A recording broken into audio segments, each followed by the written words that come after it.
Louvado seja nosso Senhor Jesus Cristo, para sempre seja louvado. Irmãos e irmãs, boa noite. Eu me chamo Lucas, sou seminarista, estou no meu período de síntese, esperando o dia da ordenação, que será dia 6 de abril, agora, nesse ano de 2024. Pois bem, hoje nós vamos dar início à nossa Escola da Fé, com o tema sobre os sacramentos. E no dia de hoje falaremos sobre os sacramentos da iniciação cristã. Mas desde já quero agradecer a oportunidade, o convite feito pelo Padre Douglas e pelo Padre Lucas, para poder passar para vocês um pouquinho do que é os sacramentos da iniciação cristã. E já começo também apresentando aqui o Catecismo da Igreja Católica, esse livrinho amarelo aqui. Muito importante que nós, católicos, tenhamos em nossas casas a Sagrada Escritura e o Catecismo, mas não para ficarem abertos, né? Mas para lermos e nos aprofundarmos tanto na doutrina quanto nos ensinamentos que nosso Senhor deixou para nós por meio da Sagrada Escritura e também da sua doutrina. E o que nós iremos falar hoje sobre os sacramentos se encontra no número 1212 do nosso catecismo, a partir do número 1212. Então, se você deseja pegar o seu catecismo também para ir acompanhando, ou também depois você pode pegar o seu catecismo, até mesmo se você não tem, adquirir já o seu catecismo, para poder se aprofundar um pouco mais sobre os sacramentos. A ideia aqui é que falemos um pouco não da estrutura em si do sacramento, mas da sua teologia, da sua espiritualidade, né? Aquilo que o sacramento deseja fazer na nossa alma. Os sacramentos aqui da iniciação cristã. Então o nosso itinerário vai partir do seguinte modo. Primeiro nós faremos uma pequena introdução, e nessa introdução eu vou explicar para vocês o que é o processo do catecumenato, o que é o catecumenato. Depois nós falaremos o que é a iniciação cristã, como se dá a iniciação cristã, e depois falaremos um pouquinho dos sacramentos em si, né, da iniciação cristã, o batismo, eucaristia e crisma. Pois bem, como se dá o processo que chamamos de processo catecumenal? Ele começa com o encontro pessoal com Cristo. Os elementos desse processo nós encontramos também no livro dos Atos dos Apóstolos. Nós temos o anúncio da palavra, depois a pessoa que se abre ao mistério e a celebração desse mistério. São 4 etapas que temos no catecumenato. A primeira etapa nós chamamos de pré-catecumenato, depois catecumenato em si, purificação ou iluminação e por fim a mistagogia. Vamos falar um pouquinho de cada uma dessas etapas. Primeiro, o pré-catecumenato. É um processo que requer uma experiência com Cristo e como resultado dessa experiência se espera a conversão. E a partir daí entramos no segundo processo, que é o catecumenato em si.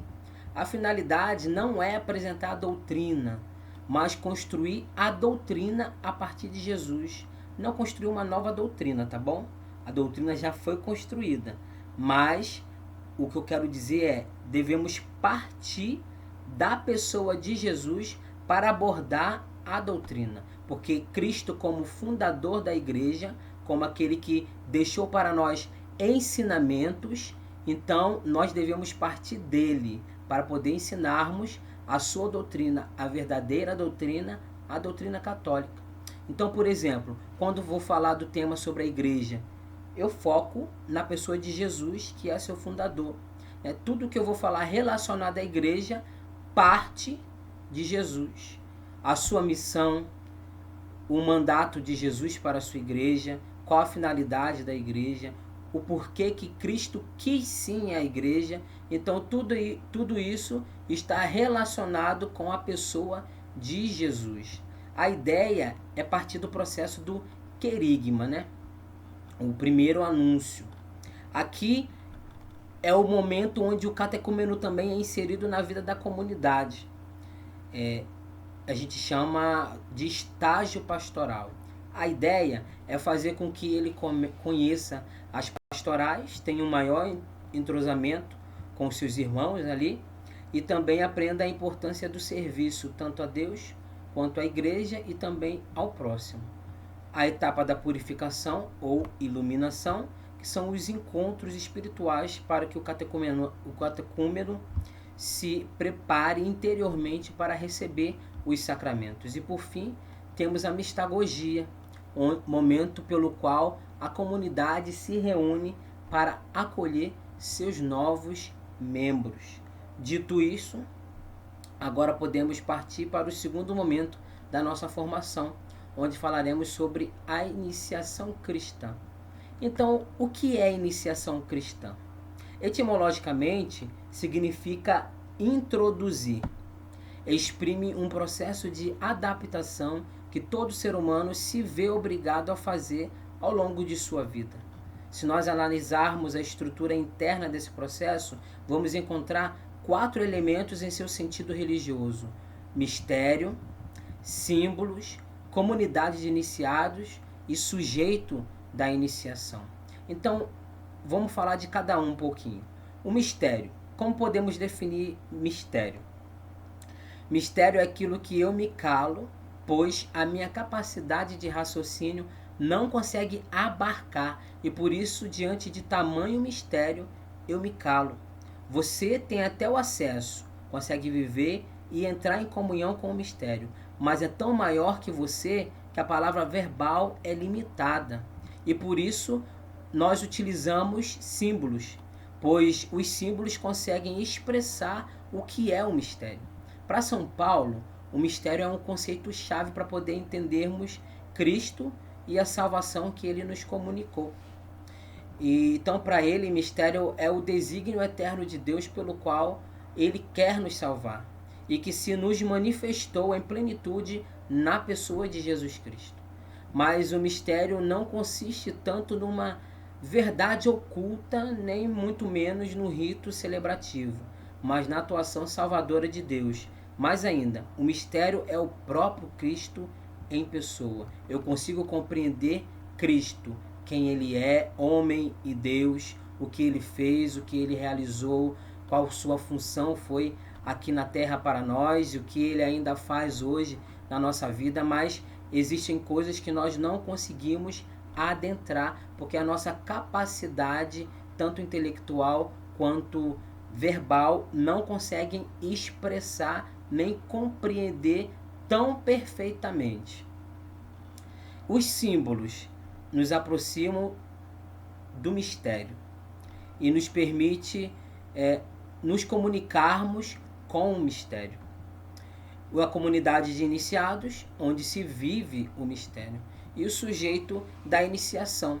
Este deve ser capaz de entrar em comunhão com o mistério, de envolver-se com o mistério, mas também de assumir as consequências de entrar em comunhão com o mistério. Pois quando eu tomo parte do mistério, de alguma maneira eu o assumo na minha vida e começa a fazer parte do meu cotidiano. Ao se falar em iniciação cristã, a finalidade é levar o sujeito a entrar nesse mistério, ou seja, a ter um encontro com Cristo. O mistério cristão, ele vai se desdobrar na pessoa de Cristo. Por isso, as catequeses, que chamamos de catequeses catecumenais, devem partir de Cristo para chegar à doutrina, aquilo que falamos há pouco. Tanto a pessoa de Cristo como as ações dele fazem parte desse mistério. Dentre essas ações, o núcleo está no mistério pascal. O mistério pascal, então, é o núcleo central da fé cristã, de toda a celebração da fé cristã e de todos os sacramentos. Assim, a iniciação cristã não consiste em abraçar uma doutrina, mas sim no encontro com uma pessoa, Jesus Cristo, que por consequência leva a seguir seus ensinamentos, ou seja, me leva a seguir uma doutrina. Como falei, a doutrina verdadeira, a doutrina católica.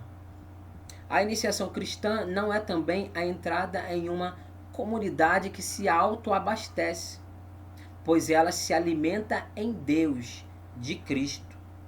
Só após se alimentar do mistério é que alguém pode levar alimento a outra pessoa.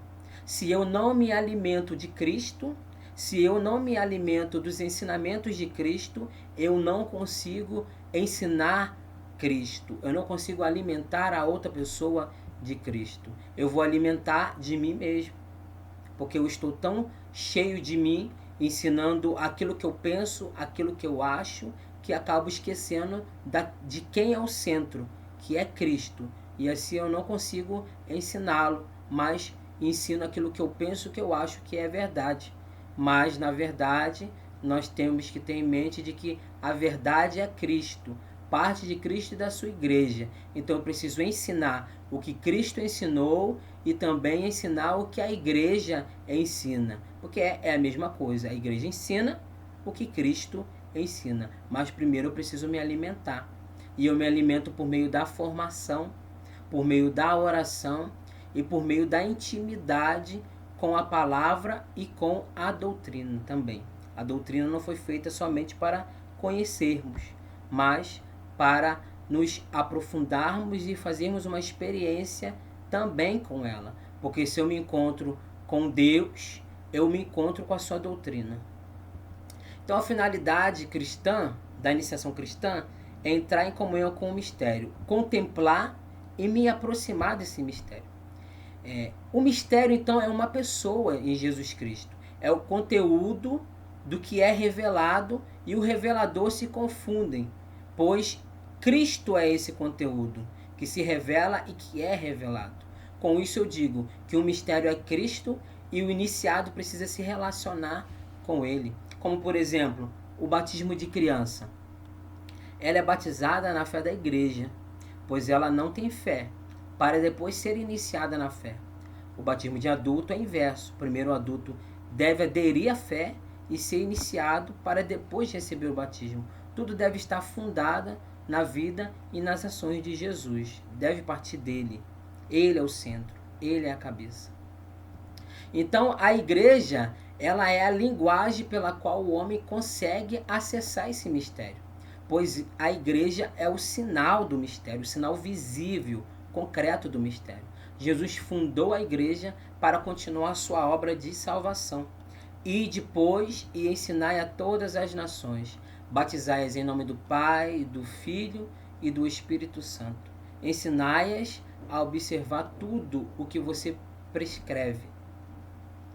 Eis que estou convocando todos os dias, eis que estou convosco todos os dias até o fim do mundo. É isso que vai nos dizer a Sagrada Escritura. Batizai-os em nome do Pai, do Filho e do Espírito Santo. Ide, ensinai a todas as nações. Ensinai o quê? A doutrina, o Evangelho. Tudo aquilo que Jesus deixou para ser ensinado. Batizai-as em nome do Pai, do Filho e do Espírito Santo. Ensinai-as a observar tudo o que foi prescrito.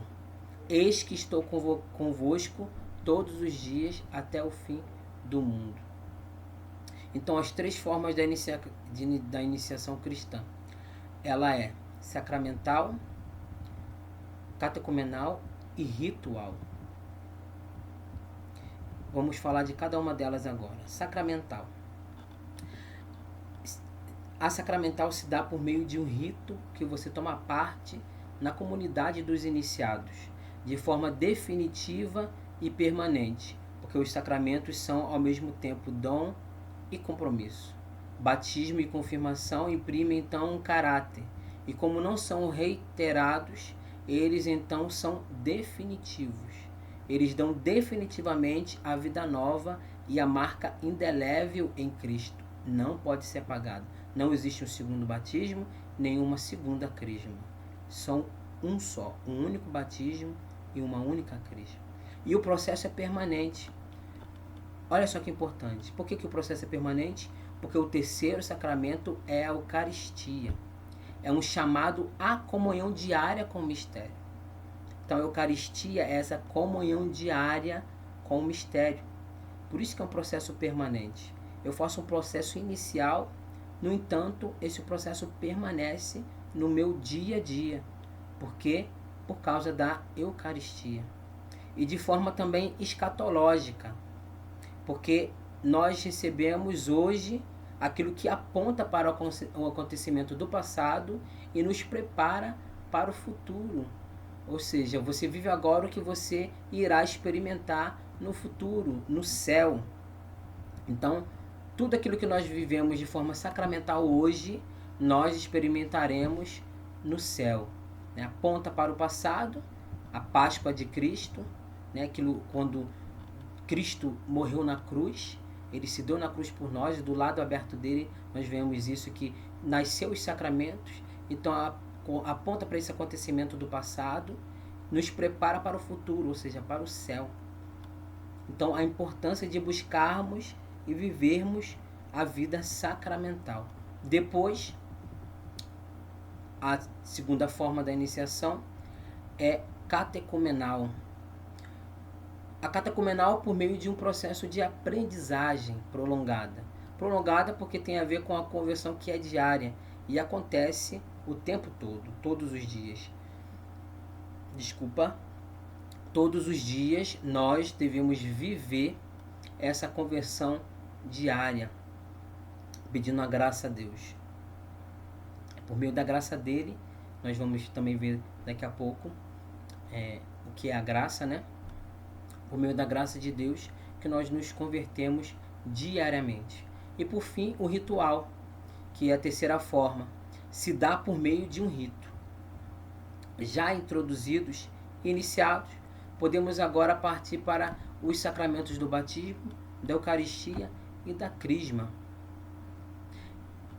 Então, todos os sacramentos nascem da cruz de Cristo. Hoje se compreende que não se deve procurar uma citação bíblica para explicar a convenção dos sacramentos. Aonde está o sacramento tal na Bíblia? Onde está Hoje se entende isso, por quê? Porque quando nós falamos de instituição sacramental, nós não falamos a partir de uma palavra, mas a partir da pessoa de Cristo, que tem uma realidade sacramental e salvífica. A vida de Jesus é o caráter sacramental do batismo. Então, há 4 elementos desse batismo. Primeiro elemento, a índole sacramental do batismo. Segundo elemento, a necessidade do batismo. Terceiro elemento, há uma junção de 2 aspectos, o material e o espiritual. E o quarto, o efeito do sacramento, que é renascer. Falando do primeiro, a índole sacramental do batismo. Um rito sensível que não apenas simboliza, mas que produz o que significa. Ele produz a regeneração espiritual. A ablução ou imersão faz nascer de novo. É uma vida nova. Não é o rito que faz isso, mas é sacramentalmente falando que faz nascer de novo. Depois, é uma condição indispensável da salvação. Essa é a necessidade do batismo. Aqui nós falamos do segundo elemento. A necessidade do batismo é uma condição indispensável para a salvação. Pode abrir a sua palavra depois e procurar Marcos 16, versículo 16. Quem crê e for batizado será salvo, ou seja, o batismo é indispensável para a salvação. Terceiro elemento, há uma junção de 2 aspectos, o material e o espiritual. O primeiro, o material, é subordinado ao segundo, espiritual. Em virtude dessa subordinação, o batismo cristão é eficaz, é muito eficaz, diferente da ablução joanina, que só despertava o arrependimento. Aqui nós vemos a dificuldade dos nossos irmãos separados de entenderem o batismo. Ele não é para o arrependimento, pois não é um aspecto material e sim espiritual. Nos incorpora na filiação divina e nos dá a salvação. Então vamos lá, recapitulando. O primeiro que nós falamos, a índole sacramental do batismo, é um rito sensível, que não apenas simboliza, mas que produz o que significa. E o que ele produz? A regeneração espiritual. A regeneração espiritual. A ablução ou imersão, que faz nascer de novo. É uma vida nova. Não é o rito que faz isso, mas é sacramentalmente falando que faz renascer de novo. Depois, é uma condição indispensável da salvação. Quem crê e for batizado será salvo. E, como nós falamos, é a junção de dois aspectos, o material e o espiritual. O primeiro é subordinado ao segundo. Em virtude dessa subordinação, o batismo cristão é eficaz, diferente da ablução joanina, que só despertava o arrependimento. E por último, quarto elemento, o efeito do sacramento é renascer. O que significa isso? O Espírito nos traz vida nova, mas não é um nascer de novo na carne. Aquela pergunta que Nicodemos faz para Jesus, né? Mas no Espírito, necessário vos é nascer do Espírito. O sentido de nascer de novo é para entrar no reino dos céus, para sermos enxertados em Cristo, inseridos em Cristo, para vivermos uma filiação sobrenatural. Ao sermos batizados, passamos a ter algo de Cristo em nós. Então, toda ação de Cristo é ação salvífica, pois toda ação dele é divina. Então, o Cristo batizando, no relato do Evangelho, tem um caráter salvífico. O prólogo de São João vai dizer que o Verbo se encarnou para nos fazer filhos ao Filho, que é Jesus Cristo. E este nos chama a nascer do alto, que significa nascer da água e do Espírito. A graça do sacramento do batismo e de todos os outros é chegada a nós quando Jesus é levantado na cruz. A graça que ele veio realizar atinge a vida de cada homem e de cada mulher quando é levantado no alto da cruz. São Paulo explica a obtenção da graça da salvação da seguinte forma: o que você precisa fazer para obter essa graça? Primeiro, aceitar Jesus. E em que sentido aceitar Jesus? É aceitar a fé em Jesus. Crer no Senhor que você e toda a sua família será salvo. Não é o que diz a Sagrada Escritura? São Tiago, falou da fé mais as obras. E o que isso significa? São Paulo prega para os gentios, que não têm fé. E Tiago prega para os judeus, que têm fé. Ou seja, dois públicos diferentes. Então aqui é um detalhe importante para nós católicos, pois os protestantes eles se apoiam na fé. E nós nos apoiamos nas obras e na fé. Então, em Paulo, a fé já supõe as obras, pois a fé não é sentimental, é uma realidade mais larga, supõe a ação, não é algo apenas intimista, parte da minha razão. Eu creio com a cabeça e não com o coração. Crer com a cabeça passa pelo coração, que eu preciso aderir internamente a essa fé. Tanto as pessoas que estudam a Sagrada Escritura, conhecem a Sagrada Escritura de forma intelectual, sabem que Jesus existiu cientificamente, mas não adere à fé, porque ainda não conseguiu internalizar a fé, não conseguiu de fato aceitar Jesus, ou seja, aceitar a fé em Cristo, aceitar a fé do Senhor. Então nós precisamos entender que nos sacramentos da Igreja Católica, o ex opere operato, ou seja, a eficácia do sacramento, é isso que significa o ex opere operato, a eficácia do sacramento, ele não nega que nos sacramentos há graça, mas ela está vinculada à fé, pois eu preciso me aderir a essa graça para que ela opere em nós. Por isso que chamamos de sacramento da fé, pois supõe não colocar obstáculos na graça, e assim ela agirá em quem recebe. Por isso da necessidade de estarmos em comunhão com Deus diariamente e de estarmos aqueles que vão assumir os sacramentos, né? Sacramentos da iniciação cristã, propriamente dito a Eucaristia e a Crisma, precisam se confessar. Está em estado de graça, porque para poder a graça atuar no nosso interior, realizar aquilo que ela significa, realizar aquilo que o sacramento deseja produzir em nós, produzir na nossa alma. Diferente do batismo. Quem é adulto e não é batizado, quando vai se batizar, não precisa da confissão, porque a igreja nos ensina que o batismo apaga o pecado, tanto o pecado original quanto os pecados pessoais.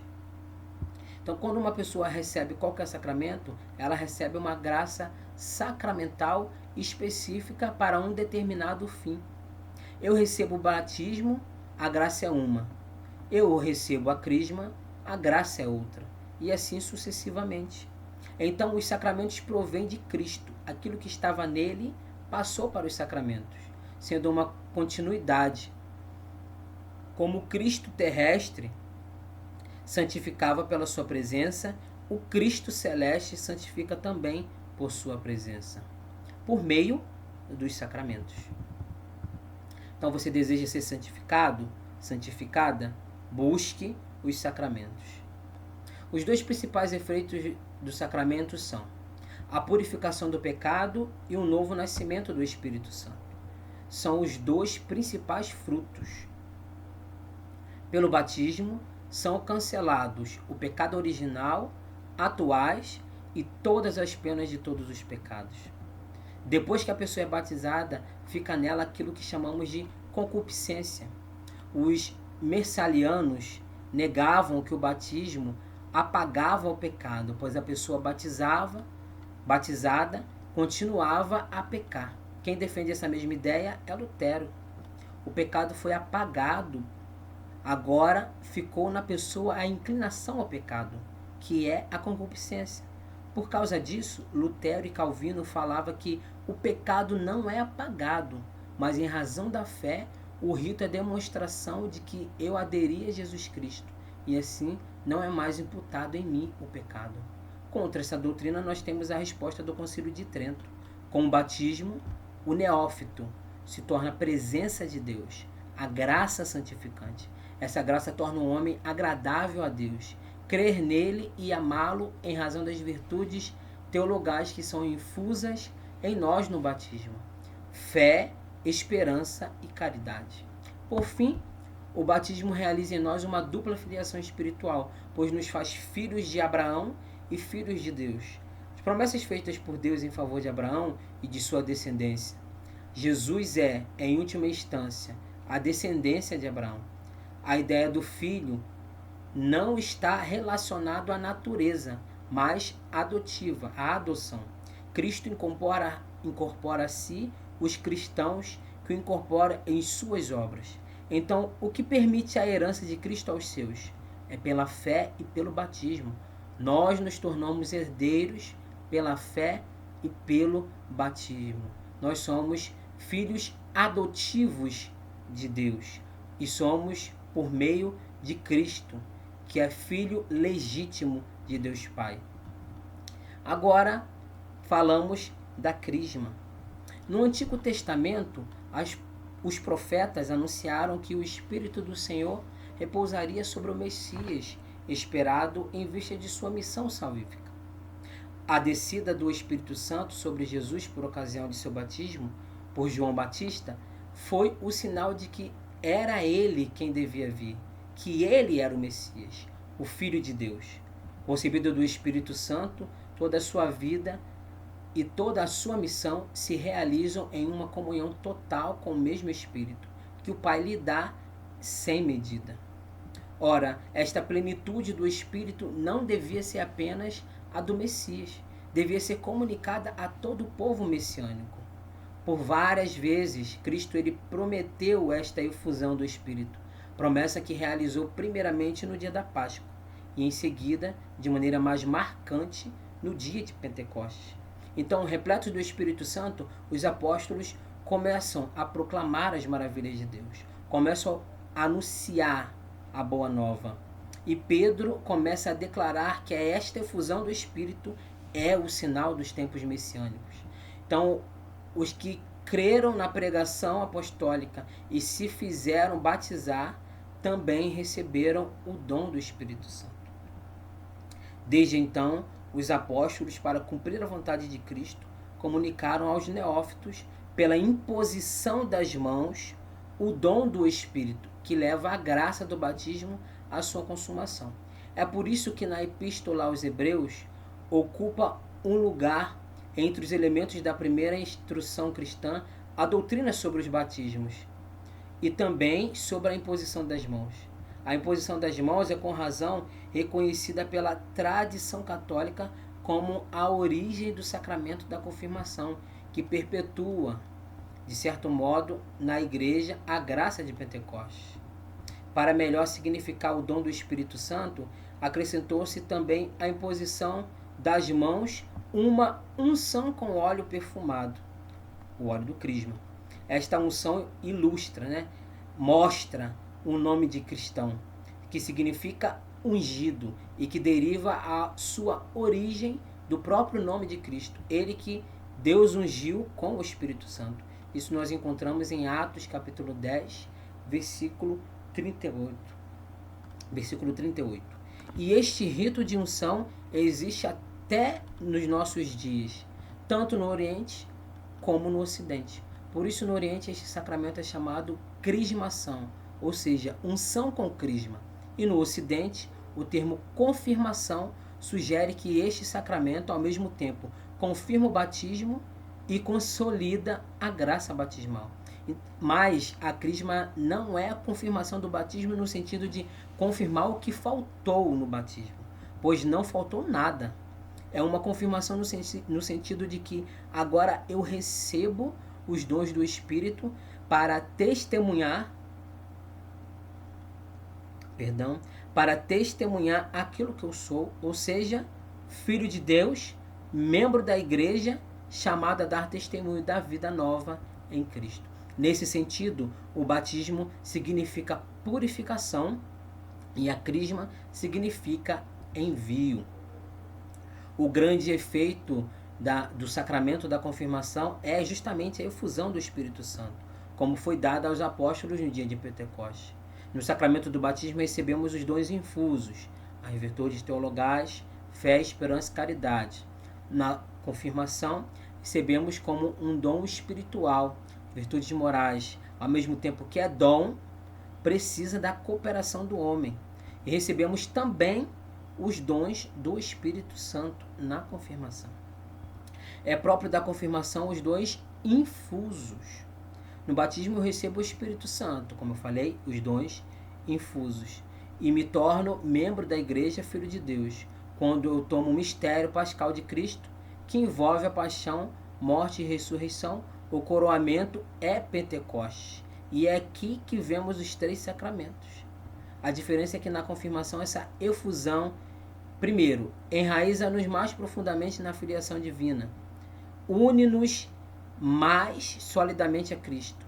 Aumentam em nós os dons e os frutos do Espírito Santo.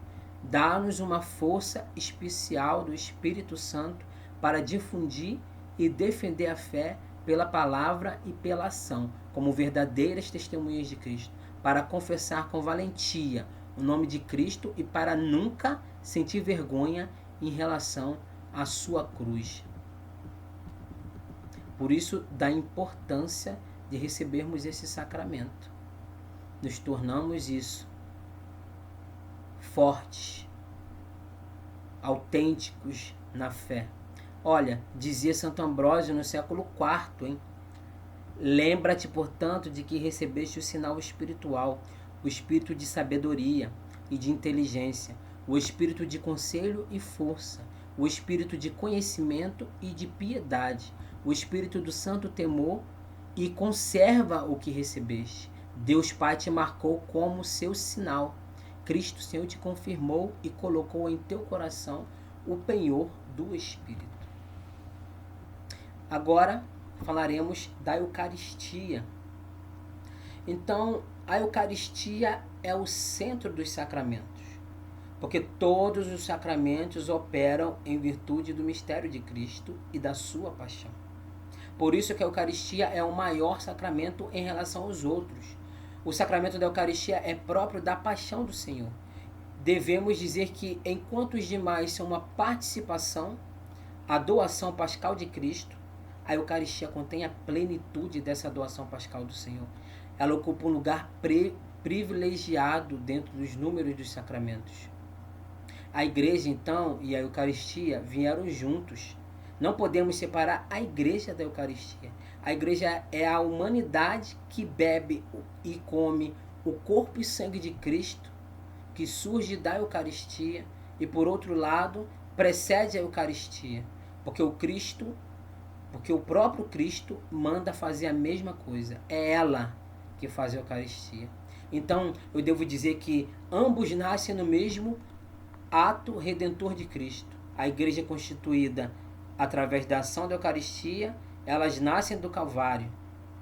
Então, os sacramentos edificam a igreja, mas ao mesmo tempo são obra da igreja. Podemos dizer o mesmo acerca da Eucaristia. Toda a sua celebração é animada e confiada à sua realidade plena no amor à igreja. Então nós não podemos separar a igreja da Eucaristia. Não existe igreja sem Eucaristia e não existe Eucaristia sem a igreja. A Eucaristia e a igreja são chamadas de corpo de Cristo. Ambas precedem o mesmo Senhor. Ambas têm a mesma cabeça. A fé da igreja faz com que vejamos cada vez mais associada ao sacrifício do Redentor. A Eucaristia é o sacramento por excelência da cruz de Cristo. Todos os sacramentos se relacionam com a Eucaristia. Batismo, crisma, matrimônio, ordem, confissão e unção. Todos eles estão relacionados à Eucaristia, se relacionam com a Eucaristia. O que acontece na consagração do pão e do vinho na Santa Missa? Aquilo que chamamos de transubstanciação. O que significa transubstanciação? É uma transformação de uma substância em outra substância. A aparência, o que nós vemos, é o mesmo, né? A matéria é o mesmo, pão e vinho. Mas a substância ali contida é transformada. Já não é mais pão nem vinho, é corpo e sangue do Senhor. Graças à Santa Missa, o sacrifício da cruz assume um novo tempo e um novo espaço. A teologia de Casel afirma que não é o rito da Santa Missa que torna presente o sacrifício da cruz, mas é o sacrifício com a sua força, que se torna presente através de um rito estabelecido por Jesus Cristo. Quando a igreja celebra o memorial de Cristo, o sacrifício da cruz irrompe com toda a sua força e se faz presente. Não são os ritos que capturam o sacrifício, mas o sacrifício que preenche os ritos. E mais ainda, mediante a categoria bíblica de memorial, buscou oferecer uma visão integrada das diversas dimensões da Eucaristia, mostrando como a celebração eucarística é memorial do Senhor, no qual se tornam presentes a sua no qual se tornam presentes a sua pessoa e seu único sacrifício, de modo que a igreja possa ter comunhão com ele. A igreja vai definir que a Eucaristia, ao mesmo tempo que é sacrifício, é também sacramento, banquete, memorial da paixão, morte e ressurreição de Cristo, presença real de Cristo, inseparavelmente. Não é só uma coisa ou outra, é isso tudo. Não é só sacrifício, é isso tudo. Não é só banquete, é isso tudo. Então, a Eucaristia é também, juntamente com o sacrifício, sacramento, banquete, memorial da paixão, morte e ressurreição de Cristo, presença real de Cristo, inseparavelmente. Cristo está sempre presente na sua igreja, especialmente nas ações litúrgicas. Está presente no sacrifício da missa, quer na pessoa do ministro, o que se oferece agora pelo ministério sacerdotal é o mesmo que se ofereceu na cruz. Quer e, sobretudo, sobre as espécies eucarísticas. Está presente com o seu dinamismo nos sacramentos, de modo que quando alguém batiza, é o próprio Cristo que batiza. Está presente na sua palavra, pois é ele que fala ao ser lida na igreja, a Sagrada Escritura. Está presente, enfim, quando a igreja reza e canta. Ele que prometeu, onde estiverem 2 ou 3 reunidos em meu nome, eu estou no meio deles. Esta tão grande obra de Cristo, continuada na igreja, permite que Deus seja perfeitamente glorificado e que os homens se santifiquem. Cristo associa a si a igreja, sua esposa, a qual invoca o seu Senhor e por meio dele rende culto ao Eterno Pai. Pois bem, aqui nós finalizamos essa pequena formação. Eu tentei mostrar para vocês aqui um pouquinho da teologia que tem por detrás dos sacramentos da iniciação cristã, aquilo que é desejo de Cristo e da igreja, para poder nós vivenciarmos melhor os sacramentos, né? A estrutura dos sacramentos, tanto do batismo quanto da crisma e da Eucaristia, nós, como eu falei, nós conseguimos encontrar no catecismo também, juntamente com a teologia e a espiritualidade dos sacramentos. Mas é importante entendermos o que os sacramentos são e o que eles realizam em nós, por meio das graças que cada um deles tem para derramar em nós, para que assim nós possamos bem, na hora de sermos padrinhos de batismo ou de batizarmos, né?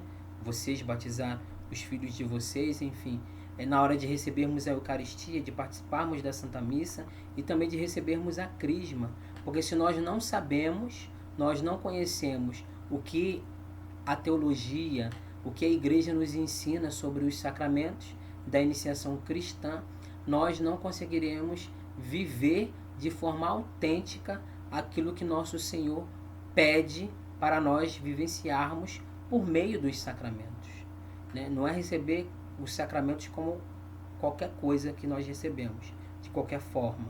Pelo contrário, é entendendo, compreendendo o que são os sacramentos, em especial os sacramentos da iniciação cristã, nós possamos experimentar e beber dessa fonte sacramental e também conseguirmos internalizar e ensinar aquilo que nós cremos como verdade de fé por meio dos sacramentos.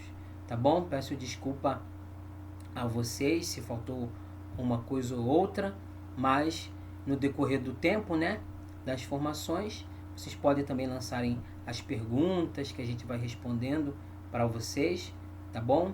Qualquer dúvida também vai no catecismo, não deixe de adquirir seu catecismo, de ter seu catecismo, que é importante. Pode ir também na Sagrada Escritura, enfim, nós temos os meios pelos quais podemos e precisamos nos formar, porque nós só conseguimos amar aquilo que conhecemos. Se nós dizemos que amamos a igreja, é sinal que conhecemos ela, conhecemos a sua doutrina, tudo aquilo que ela deseja que vivenciamos. Agora, se nós não conhecermos, nós não conseguiremos amar da forma que nosso Senhor merece ser amado. Então, é isso, tá bom? Espero que tenha ficado pelo menos alguma coisa aí para vocês. Muito obrigado, Deus abençoe a cada um de nós, em nome do Pai, e do Filho, e do Espírito Santo. Amém.